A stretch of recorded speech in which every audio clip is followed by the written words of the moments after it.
নমস্কার বন্ধুরা, ডলি রন্ধনশালায় সবাইকে স্বাগত। আজকে তোমাদের সাথে শেয়ার করব ঘুগনি রেসিপি। বন্ধুরা, আমাদের সবাইয়ের ছোটবেলা স্কুলের গেটের সামনে সেই কাকুর কাছে যেমন আমরা ঘুগনি কিনে খেতাম, ঠিক সেরকমই দারুণ টেস্টি ঘুগনি রেসিপি আজকে তোমাদের সাথে আমি শেয়ার করব। আর এই ঘুগনি রেসিপিটা বানানোর জন্য আমি আগে থেকে কিছুটা মটর লবণ দিয়ে সিদ্ধ করে নিয়েছিলাম। মটর সিদ্ধ করার সময় লবণ দিয়ে সিদ্ধ করলে তাহলে মটরের ভিতর পর্যন্ত লবণটা চলে যাবে, আর তার জন্য ঘুগনিটা খেতেও বেশি ভালো লাগবে। আর দেখো, মটরগুলো বেশ গোটাও আছে, আবার ভিতর পর্যন্ত সিদ্ধ হয়ে গেছে। ঠিক এরকম করেই কিন্তু ঘুগনির জন্য মটরটাকে সিদ্ধ করে নিতে হবে। ঘুগনি বানানোর জন্য প্রথমে আমি একটা স্পেশাল মশলা বানিয়ে নেব। তার জন্য একটা ফ্রাই প্যান বসিয়ে দিয়েছি। ফ্রাই প্যানটা হালকা একটু গরম করে নিয়ে প্রথমে আমি দিয়ে দিলাম গোটা গরম মশলা, আর দিয়ে দিলাম অল্প একটু জয়িত্রী। গরম মশলাটা যেহেতু ভাজতে একটু সময় লাগে, তাই আমি গরম মশলাটাকে প্রথমে ভেজে নিলাম। এবারে আমি এই গরম মশলার সাথেই দিয়ে দেবো 1 চামচের একটু বেশি গোটা ধনে, আর এখানে দিয়ে দেবো 1 চামচ গোটা জিরে। আর সব শেষে আমি এখানে দিয়ে দিলাম একটা শুকনো লঙ্কা, আর সাথেই দিয়ে দেবো একটা বড় সাইজের তেজপাতা কুচি। এবার আমি গ্যাসের ফ্লেমটা একেবারে লোতে রেখে মশলাগুলোকে একসাথে হালকা একটু ভেজে নেব। মশলা থেকে সুন্দর গন্ধ বেরোনোর সাথে সাথে আমি মিক্সির জারের মধ্যে দিয়ে দিলাম। এগুলোকে প্রথমে খুব ভালোভাবে ঠান্ডা করব, তারপরে আমি পরে গুঁড়ো করে নেব। এবার আমি ঘুগনি বানানোর জন্য প্রথমে আমি কড়াইয়ের মধ্যে পরিমাণ মতো সর্ষের তেল দিয়ে দিলাম। তেলটাকে আমি প্রথমে খুব ভালোভাবে গরম করে নিয়েছি। এবার আমি তেলের মধ্যে ফোড়নে দিয়ে দিলাম অল্প একটু গোটা জিরে, আর জিরের সাথেই আমি ফোড়নে দিয়ে দেব দুটো তেজপাতা কুচি। এবার আমি ফোড়নটাকে নাড়াচাড়া করে বেশ ভালোভাবে ভেজে নেব, ফোড়ন থেকে সুন্দর মিষ্টি গন্ধ বেরিয়ে আসা পর্যন্ত। ফোড়নটাকে আমি বেশ ভালোভাবে ভেজে নিয়েছি। এবার আমি ঘুগনির জন্য দিয়ে দেবো তেলের মধ্যে বেশ কিছুটা পেঁয়াজ কুচি। আর পেঁয়াজের পরিমাণটা কিন্তু একটু বেশি দেবে, তাহলে ঘুগনির টেস্টটা অনেক বেশি ভালো হবে। প্রথমে আমি পেঁয়াজটাকে নাড়াচাড়া করে হালকা একটু নরম করে ভেজে নেব। পেঁয়াজটা একটু হালকা নরম করে ভেজে নিয়েছি। এবার আমি ঘুগনির জন্য কেটে রাখা আলুগুলোকে দিয়ে দিলাম। আর আলুর পরিমাণটা তোমরা অবশ্যই নিজেদের পছন্দ মতো ব্যবহার করবে। এবার আমি পেঁয়াজ আর আলু একসাথে নাড়াচাড়া করে একটু ভেজে নিলাম। মিনিট 2-3 মতো আলু আর পেঁয়াজ আমি একসাথে ভেজে নিয়েছি। এবার আমি এখানে রান্নার স্বাদ মতো লবণটা দিয়ে দিলাম। আমি আলুটা ভেজে রান্না করছি, তবে তোমরা চাইলে কিন্তু মটরের সাথেই আলুটাকে সিদ্ধ করে নিয়ে ঘুগনিটা বানাতে পারো। তবে এইভাবে একটু আলুটা ভেজে নিয়ে রান্নাটা করলে তাহলে রান্নার স্বাদটা কিন্তু অনেক বেশি ভালো হবে। আমি এবার একটু ঢাকা দিয়ে দিলাম। মিনিট 3-4 মতো আমি ঢাকা দিয়ে দিয়েছিলাম। এবার আমি কড়াই থেকে ঢাকাটাকে সরিয়ে নিলাম। হালকা একটু ঢাকা দিয়ে দিলে তাহলে আলুটা কিন্তু অনেকটা নরম হয়ে যাবে। এবার আমি আলু আর পেঁয়াজ একসাথে নাড়াচাড়া করে একটু সময় নিয়ে বেশ ভালোভাবে ভেজে নিলাম। আর দেখো, আলুর মধ্যে একটা সিদ্ধ ভাব চলে এসেছে। এবার আমি এখানে দিয়ে দেব রান্নার প্রয়োজন মতো আদা রসুন বাটা। আমি এখানে একসাথে আদা রসুন বাটাটা বেটে ব্যবহার করলাম, তোমরা চাইলে কিন্তু আলাদা করেও বেটে নিতে পারো। আর দেখো, আমি কিন্তু আদা রসুনটা একেবারে মিহি করে বাটিনি, একটু দানা রেখে বেটেছি।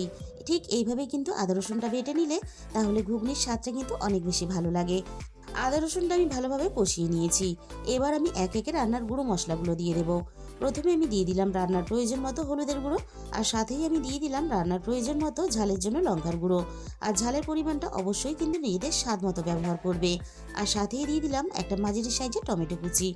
এবার আমি সবকিছু একসাথে নাড়াচাড়া করে একটু কষিয়ে নেব। মিনিট 3-4 মতো আমি হালকা একটু কষিয়ে নিয়ে এবার আমি কড়াইটা ঢাকা দিয়ে দেব। তাহলে টমেটোটা বেশ ভালোভাবে নরম হয়ে যাবে, আর মশলাটাও আলুর সাথে ভালোভাবে পাক হতে থাকবে।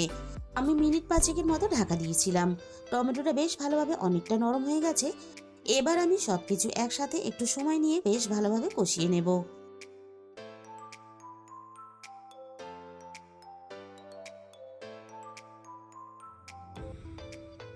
সবকিছু আমি একসাথে বেশ ভালোভাবে কষিয়ে নিলাম, আর মশলা থেকেও তেল ছেড়ে দিয়েছে।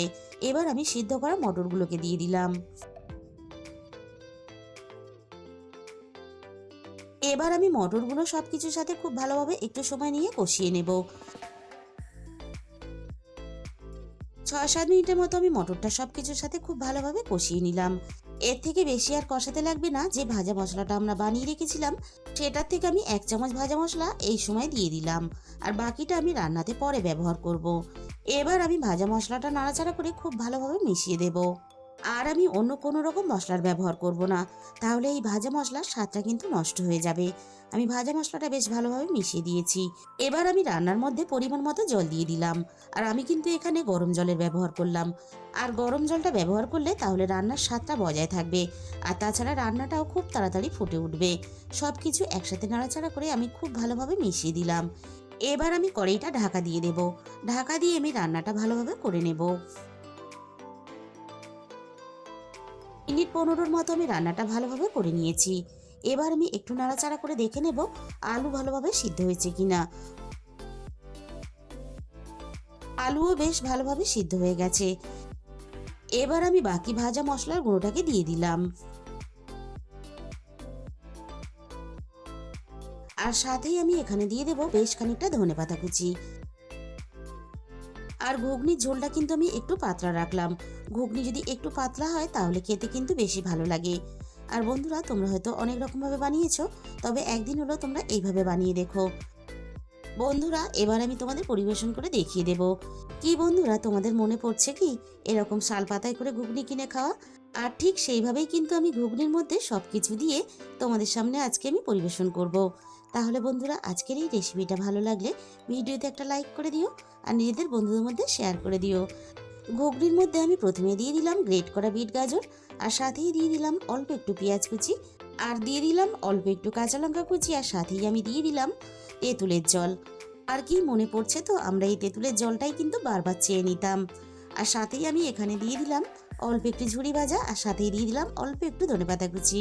আর যে সমস্ত নতুন বন্ধুরা এখনো পর্যন্ত আমার চ্যানেলটাকে সাবস্ক্রাইব করনি, এরকম ঘরোয়া সহজ রেসিপি পেতে আমার চ্যানেলটাকে সাবস্ক্রাইব করে আমার পাশে থাকার অনুরোধ রইল।